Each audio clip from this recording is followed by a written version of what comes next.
Hey fam, how are you doing today? So today's session is inspired by Malcolm Gladwell's book David and Goliath, and there's this particular chapter where he encourages us to see some challenges as blessings in disguise. And so in this particular chapter, he speaks about kids who have dyslexia, and so basically kids who have challenges with reading, spelling, and writing.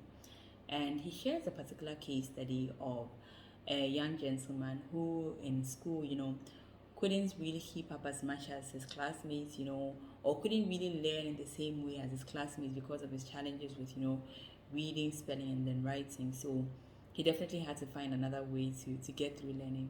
And what his mother would do was that she'd read to him a lot, like almost every single night, she'd read to him.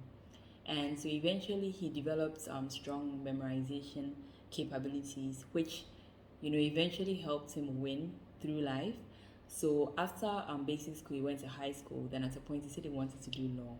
And law, they have to learn a lot, right? There are really a lot of things that they need to go through as lawyers, right? Or that lawyers need to learn to succeed. And so what this gentleman did was that because he had learned a lot of memorization skills from his mom, whenever he went to his lectures at law school, he'd pay close attention. While other people were writing notes, he knows that if he decided to write the notes, the class would probably leave him behind or something, or the lecturer would go far ahead, and it would be a challenge to him, right? So he said that okay, so what I'm going to do is just pay close attention, and that's what he did throughout law school. And he eventually finished law school, and he actually went to become a famous lawyer. Went on to become a famous lawyer, and there was this particular case where he used his memorization skills really well. So Malcolm, the author, explains how in a particular trial, there was this witness who was speaking, and then as he was speaking, he'd pause at particular points, or like he'd, have a bit of, a pause just to rephrase what he was saying or to think around what he was saying. And then this lawyer, who was dyslexic, was able to pick up on that because he had gotten accustomed to listening to how people speak and then where there should be pauses and then where there shouldn't be pauses, right? And so probably, I guess, or I'll deduce, from what Malcolm was basically saying in the book that probably, this gentleman caught up that there was something wrong with what the witness was saying or something, or the witness wasn't too comfortable with what he was saying, as Malcolm said in the book, because he was wondering why he had to stop and then rephrase his words and then give have a bit of thought before actually saying what he wanted to say in the next sentence, right? So probably as this lawyer who was dyslexic deduced, there was probably something wrong, and then eventually they went on to win that court case. And Malcolm Gladwell says in his book how that was a famous court case, and then they won because this gentleman's memorization and then listening abilities were so strong, right?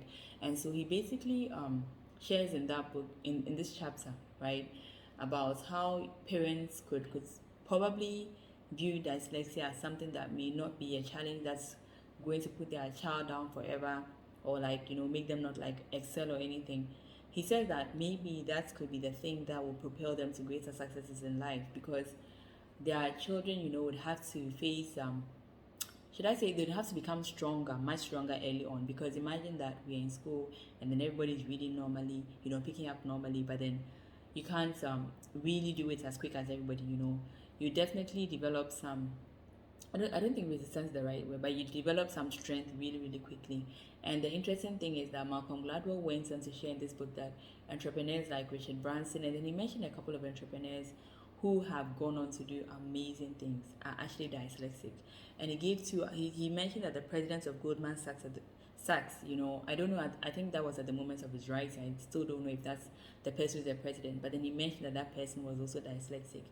And this gentleman too had to develop negotiation skills at a point, and that's what eventually led him getting into Goldman Sachs in the first place, because ordinarily he probably wouldn't have gotten into there, but because of the negotiation skills he had to learn at a point, he was able to negotiate himself into a job, right, into the trading industry, and then eventually ended up as the president of such a prestigious institution as Goldman Sachs. So Malcolm basically encourages us that sometimes you may think things are challenges, but maybe they are not. Maybe there's some silver lining, or maybe there's something that we could learn from them. Maybe there's something that we could apply to improve our lives, or to inspire other people as well, right? And then let them know that, hey, this might be happening in your life, but it's not the end of the world. There's probably something good that could come out of it, right? So I thought we reflect over this together, and let's keep looking out for the things that we see as challenges, and then find ways to turn them into opportunities. So thank you so much for joining. I wish you an amazing rest of the evening.